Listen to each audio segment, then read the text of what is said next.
आप सभी का ऑनलाइन क्लासेस में स्वागत है। मैं रजत किशोर, आपका विषय विज्ञान का अध्यापक। आज हम ग्रीष्मकालीन अवकाश के बाद पाठ 14 जो कि बुद्धि विज्ञान के अंतर्गत आता है, ध्वनि को पढ़ेंगे। ग्रीष्मकालीन अवकाश से पहले हम 8 चैप्टर पढ़ चुके हैं, इसलिए आज हम पाठ 14 जो कि ध्वनि है उसका भाग 1 को पढ़ेंगे। ध्वनि बच्चों, आप हम सभी सजीव तथा निर्जीव द्वारा उत्पन्न अनेक प्रकार की आवाज़ से परिचित हैं। हमने कई तरह की आवाज़ सुनी। अगर हम अपने आसपास देखें, जैसे चिड़ियों का चहचहाना, सड़क पर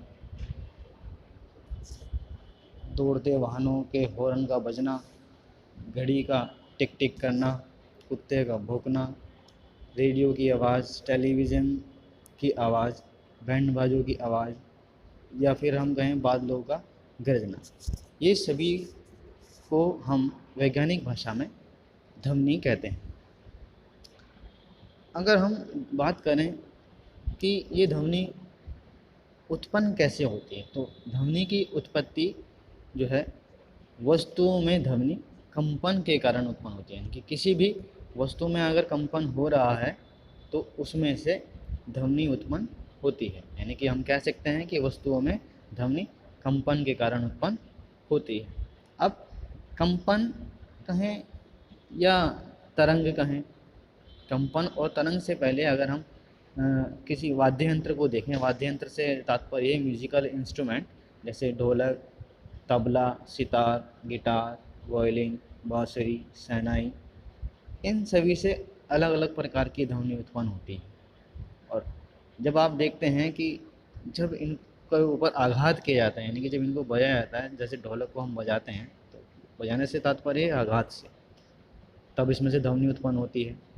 या फिर अगर हम सितार की बात करें, गिटार की बात करें, तो उनको तारों को खींचकर छोड़ने से जो है ध्वनि उत्पन्न होती है। अगर हम वायलिन की बात करें तो वायलिन से रगड़ने से ध्वनि की आवाज़ निकलती है। अगर बांसुरी और शहनाई की बात करें तो फूंक मारने से ध्वनि उत्पन्न होती है।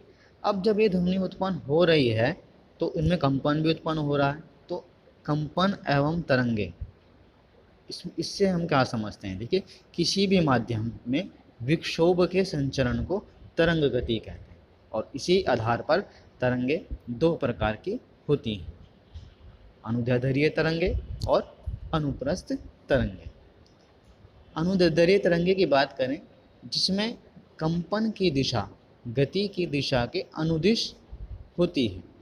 जैसे कि आप चित्र के माध्यम से समझ सकते हैं, देख सकते हैं कि मानव के हाथ के द्वारा जो गति हो रही है वो ऊपर नीचे हो रही है, जबकि जो कंपन की गति है, तरंग की गति है, वो दाएं आगे से पीछे की ओर जा रही है। मान लीजिए आप एक रस्सी लें और रस्सी को किसी कीलनुमा दीवार पर कील लगा करके उस रस्सी से बांध दें, और फिर आप उस रस्सी को का एक सिरा कील से बांधें और दूसरे सिरे को अपने हाथ में लें। और हाथ में लेने के बाद जब आप अपने हाथों से इस रस्सी को ऊपर नीचे करेंगे तो आपके जो हाथों की गति है ऊपर नीचे, वो तो हो गई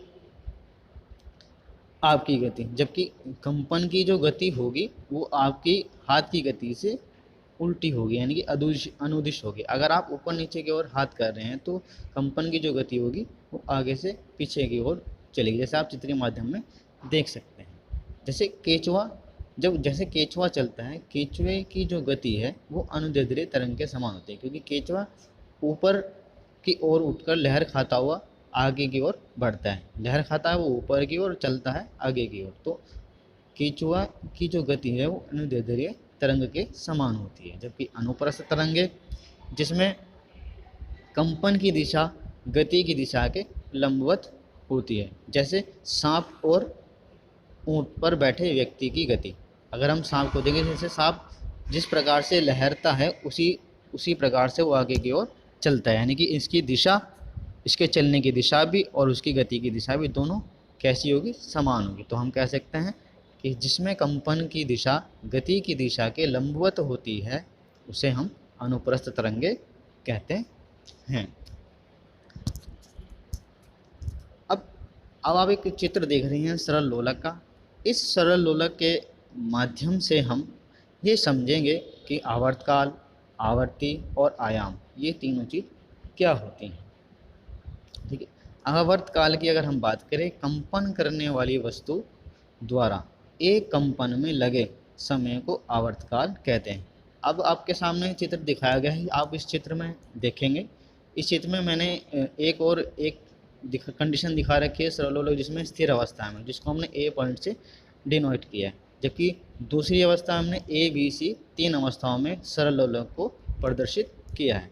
जब ए से बी और बी से सी और फिर सी से ए, यानी कि ए बी सी ए, जब ये पूरा एक चक्कर हो जाएगा तो इसका मतलब हमारा एक क्या कहलाता है, आवर्तकाल। यानी कि एक चक्कर पूरा लगाने में जितना समय लगेगा वो उसका आवर्तकाल कहलाएगा। यानी कंपन करने वाली वस्तु द्वारा एक कंपन में लगे समय को आवर्तकाल कहते हैं। कि इसका पूरा एक चक्कर जैसे ही कंप्लीट हो जाएगा वो उसका आवर्तकाल कहलाएगा। यानी कि जितना समय में ये एक चक्कर पूरा करेगा वो उसका आवर्तकाल कहलाएगा। अगर हम आवर्ती की बात करें, प्रति सेकंड किए गए कंपनों की संख्या उसकी आवर्ती कहलाती है, जबकि इसका SI मात्रक हर्ट्ज होता है।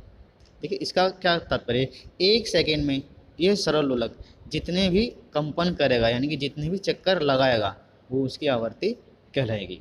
अगर हम आयाम की बात करें तो कंपन करती हुई वस्तु का अधिकतम विस्थापन आयाम कहलाता है। आयाम से तात्पर्य है यदि ए से बी तक की जो बीच की दूरी है वो उसका विस्थापन होगा, और उस विस्थापन को हमने क्या कहा, उसका आयाम कहा। या ए से सी तक की जो बीच की दूरी है वो उसका विस्थापन होगा, जिसको हमने उसका आयाम कहा है। अब बात करते हैं ध्वनि की प्रबलता या एवं तारत। प्रबलता ध्वनि का वह गुण है जिससे ध्वनि तीव्र या मंद सुनाई देती है। यानी कि प्रबलता से तात्पर्य यह है कि ध्वनि जो है वो ध्वनि की गति तेज है या हल्की है, यानी कि तीव्र है या मंद है। जबकि तारत्व ध्वनि का वह गुण है जिसके द्वारा हम मोटी यानी कि भारी या फिर पतली यानी कि तीखी ध्वनि में अंतर कर सकते हैं।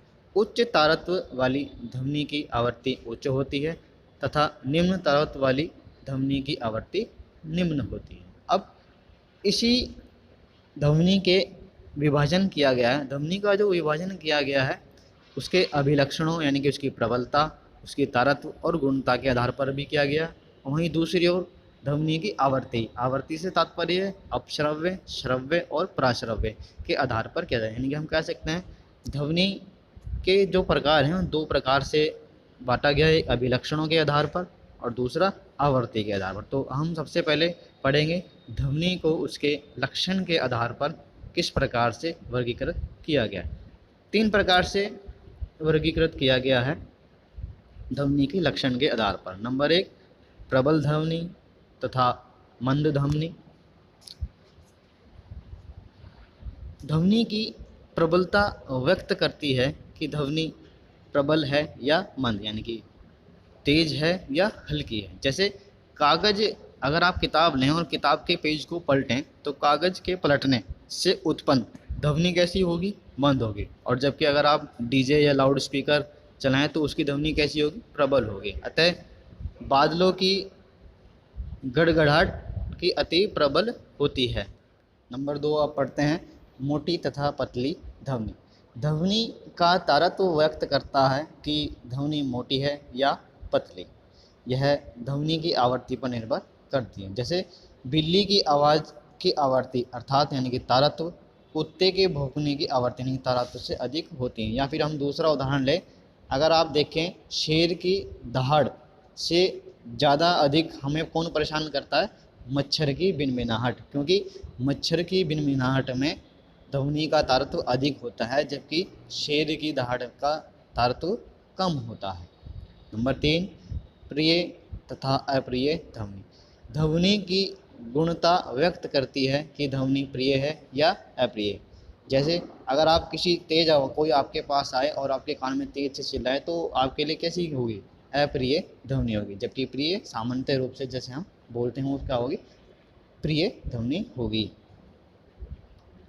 ध्वनि, अब बात करते हैं ध्वनि को आवृत्ति के आधार पर कितने भागों में वर्गीकृत किया गया है?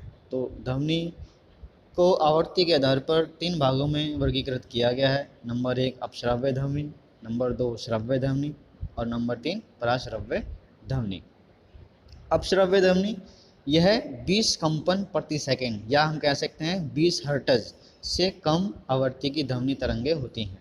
इस ध्वनि को मनुष्य सुन नहीं सकता, किंतु कुछ जंतु होते हैं जो इस ध्वनि को सुन सकते हैं, जैसे हाथी, कबूतर आदि इस अपश्रव्य ध्वनि को सुन पाते हैं। नंबर 2 श्रव्य ध्वनि। इस ध्वनि तरंगों को मनुष्य सुन सकता है। यह 20 हर्ट्ज से लेकर 20,000 हर्ट्ज तक की आवृत्ति होती है। नंबर 3 पराश्रव्य ध्वनि। यह 20,000 हर्ट्ज से अधिक आवृत्ति वाली ध्वनि होती है। इस ध्वनि को मनुष्य सुन नहीं सकता, किंतु कुछ जंतु होते हैं जो इस ध्वनि को सुन सकते हैं, जैसे कुत्ता, चमगादड़, डॉल्फिन, मछली इस पराश्रव्य ध्वनियों को सुन सकते हैं।